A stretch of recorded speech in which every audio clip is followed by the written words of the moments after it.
Imagine करो कि एक कांच की इनविजिबल दीवार पूरे शहर को चारों ओर से घेर ले, जिसको दुनिया की कोई भी ताकत न तोड़ पाए और अंदर बैठे लोगों की जिंदगी नरक से भी बदतर हो जाए। कुछ ऐसा ही होता है हमारी आज की इस फिल्म में। फिल्म की शुरुआत होती है बार्बी नाम के एक लड़के को दिखाने से, जो कि एक लाश को जंगल में दफना रहा था। उस लाश को दफनाने के बाद बार्बी अपनी कार से उस गांव से बाहर निकलने लगता है, पर आगे लिंडा और शेरिफ नाम के दो पुलिस वाले खड़े थे, लेकिन बार्बी उनसे बच जाता है। पर आगे सड़क के बीचों बीच दो गायें खड़ी थीं, जिनको बचाने के चक्कर में बार्बी अपनी कार को एकदम से मोड़ देता है। पर बार्बी इस हादसे से बच जाता है, पर अचानक जमीन अर्थक्वेक की वजह से जोर जोर से हिलने लगती है और देखते ही देखते आकाश से एक चीज बार्बी के सामने आके गिरती है। बार्बी देखता है कि वह इनविजिबल चीज के गिरने से वहां खड़ी गायें दो हिस्सों में कट चुकी थीं। जब वह उसे वहां जाके चेक करता है तो वह एक इनविजिबल दीवार थी, जिसके गिरने से वहां के घर भी दो हिस्सों में कट गए थे। तभी वहां की पुलिस को पता चलता है कि गांव की पावर सप्लाई कट गई है और इंटरनेट भी अचानक बंद हो गया है। तभी बार्बी के पास जो नाम का एक लड़का आता है और बार्बी से कहता है कि क्या तुम ठीक हो? पर जब वह उस इनविजिबल दीवार को छूता है तो वह भी शॉक्ड रह जाता है। तभी गांव के ऊपर से उड़ रहा प्लेन भी उस वॉल से टकरा के क्रैश हो जाता है, जिसे देखकर गांव के लोग और भी ज्यादा हैरान हो जाते हैं और उन्हें पता चल चुका था कि इस दीवार ने आधे से ज्यादा गांव को कवर कर लिया है। वहीं हम एक रेडियो स्टेशन पर फिल और उसकी असिस्टेंट डोडी को देखते हैं, जो स्टेशन पर सिग्नल्स लाने की कोशिश कर रहे थे। वह हैरान थे कि आखिर सभी घरों में एकदम से सिग्नल्स कैसे कट हो सकता है, इसीलिए वह उसे ठीक करने में लग जाते हैं। वहीं हम देखते हैं कि एक फायर ब्रिगेड का ट्रक तेजी से उस दीवार की तरफ आ रहा है, पर बार्बी उसे रोक लेता है, जिससे अंदर बैठे वर्कर्स की जान बच जाती है। थोड़ी देर के बाद यहाँ पर उस वॉल को चेक करने के लिए पुलिस आती है, पर उस वॉल को समझना उनके बस से बाहर था। थोड़ी देर के बाद गांव का काउंसलर भी वहां पर पहुंच जाता है, लेकिन उन्हें भी उस वॉल के बारे में कुछ समझ नहीं आता। अब इस शहर की तरफ आने वाले सभी रास्तों को बंद कर दिया जाता है, क्योंकि इस वॉल की वजह से बहुत ज्यादा एक्सीडेंट होने लग गए थे। इस घटना से दूर एक घर में जूनियर नाम का लड़का एंजी नाम की लड़की से इंटीमेट हो रहा था, पर अचानक किसी बात को लेकर उनके बीच झगड़ा होने लगता है, जिस पर एंजी जूनियर को थप्पड़ मारकर वहां से चली जाती है। इसके बाद हम एक फैमिली को देखते हैं, जिसमें मदर कैरोलिन, एलिस और उसकी बेटी नॉरी उसी गांव की तरफ जा रहे थे, पर वह इस बात से बेखबर थे कि डॉम ने उस गांव को कवर किया हुआ है। दूसरी तरफ हम जूलिया नाम की एक इन्वेस्टिगेटर को देखते हैं, जिसे एक औरत बताती है कि इस गांव में मैंने प्रोपेन से भरे 6 ट्रक्स को आते देखा है और इतनी बड़ी क्वांटिटी में प्रोपेन का इस गांव में आना किसी खतरनाक प्लान का हिस्सा हो सकता है। इसके बाद जूलिया इसके बारे में इन्वेस्टिगेशन शुरू कर देती है। वही बिग जिम रेडियो स्टेशन जाकर इस खबर को रेडियो पर चलाने को कहता है। इसके बाद कैरोलिन, जो अपनी फैमिली के साथ इस गांव की तरफ आ रही थी, वह रेडियो पर उस खबर को सुन लेती हैं, पर उन्हें यह एक फेक न्यूज लगती है। तभी उसी रास्ते पर उनकी आंखों के सामने एक ट्रक उनसे पहले ही डोम से टकरा जाता है, जिससे उनकी जान तो बच जाती है। इतने बड़े इंसिडेंट को देखकर नॉरी को दिल का दौरा पड़ने लगता है, लेकिन बेहोश होने से पहले वह किसी पिंक स्टार के बारे में बात करती है। अब वहां से नॉरी को हॉस्पिटल में लाया जाता है, जो कि गांव में होने वाली घटनाओं से भरा पड़ा था, जिस हॉस्पिटल में जूलिया और बार्बी पहले से ही कई मरीजों को ला चुके थे। और उसी अस्पताल में जूलिया का पति भी डॉक्टर था, लेकिन वहां से उसे पता चलता है कि उसका पति हर रविवार को छुट्टी करता है, जिसे सुनकर जूलिया को थोड़ा अजीब लगता है। और अगले सीन में हम देखते हैं कि इस डॉम के कारण गांव की सीमा को भी सैनिकों द्वारा बंद कर दिया गया है और वैज्ञानिक भी इस इनविजिबल डोम के बारे में कुछ नहीं जान पा रहे। इसी दौरान big gym police officer sheriff से मिलता है और इनकी बातों से ऐसा लग रहा था कि इन दोनों को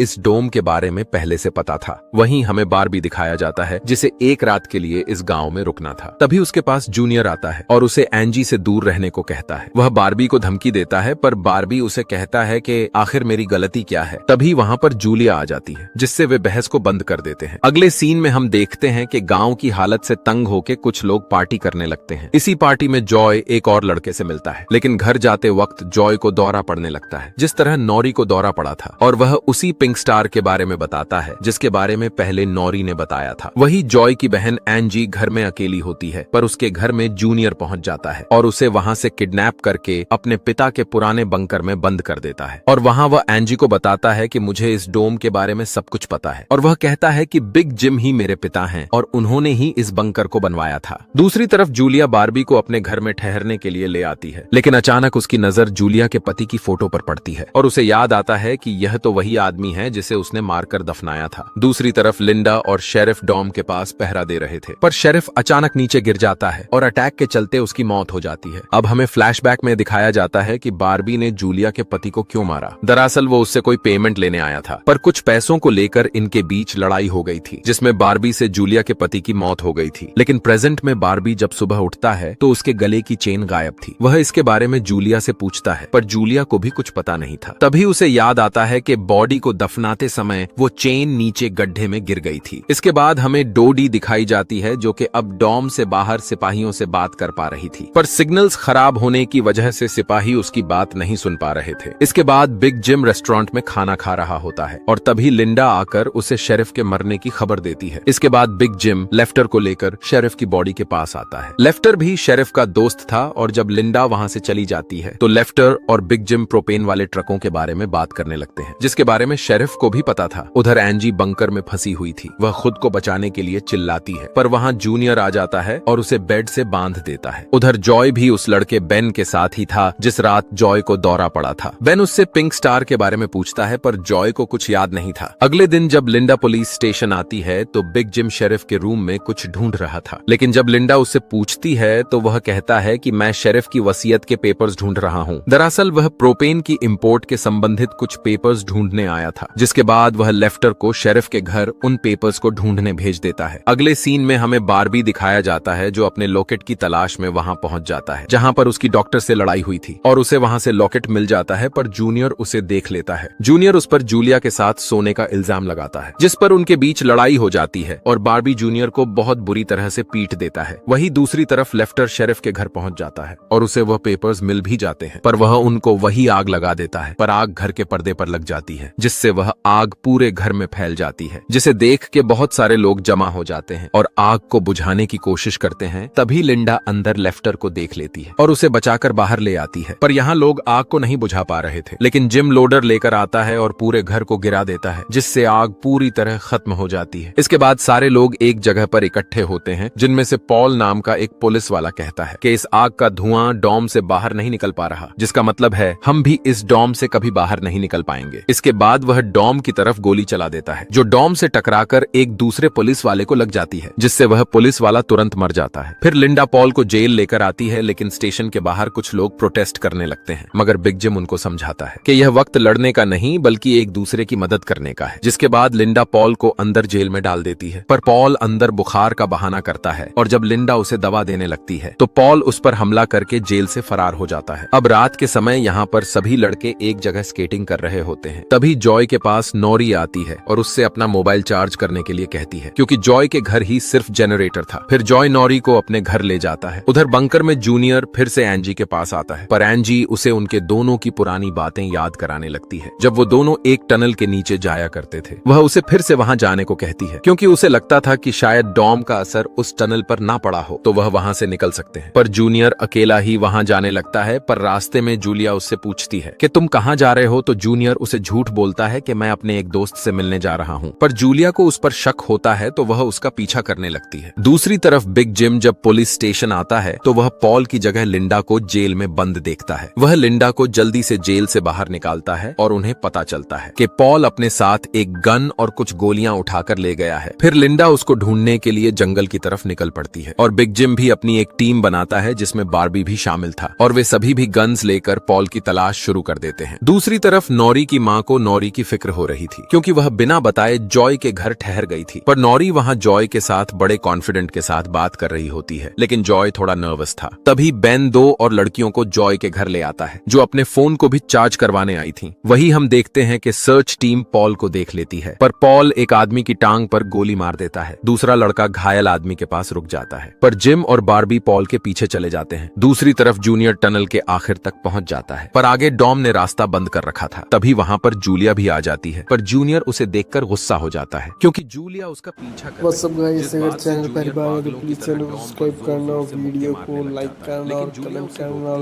वीडियो को मजा आया मैं तो अपनी एक छोटी सी गलती की अपने वजह से दोस्तों इस के पास जर्नलिस्ट शेयर की जरूर नौकरी में करना। फंस थैंक फॉर गई। वही वाचिंग दिस बार्बी और वीडियो। जिम पॉल तक पहुंच जाते हैं, लेकिन पॉल अपनी बंदूक जिम के सिर पर रख देता है और वह उसे मारने ही वाला था, लेकिन पीछे से लिंडा आकर उसे शूट कर देती है। दूसरी तरफ कैरोलिन नॉरी को ढूंढते हुए जॉय के घर पहुंच जाती है और वह नॉरी को डांट कर कहती है कि तुम्हें थोड़ा जिम्मेदार बनना चाहिए। पर नॉरी जॉय का हाथ पकड़ लेती है और फिर दोनों को एक साथ दौरा पड़ने लगता है और उनकी जुबान पर बस पिंक स्टार का नाम था। उधर जूनियर एंजी के पास जाता है, पर इस बार उसके हाथ में दवाई का डिब्बा था। फिर एंजी उसके जख्मों पर मरहम पट्टी करती है, पर वह एक छोटी कैंची अपने पास छुपा लेती है। दोस्तों, इस सीरीज का पहला पार्ट यहीं पर खत्म होता है और अगर आप इसका दूसरा पार्ट देखना चाहते हैं तो कमेंट सेक्शन में जरूर बताना।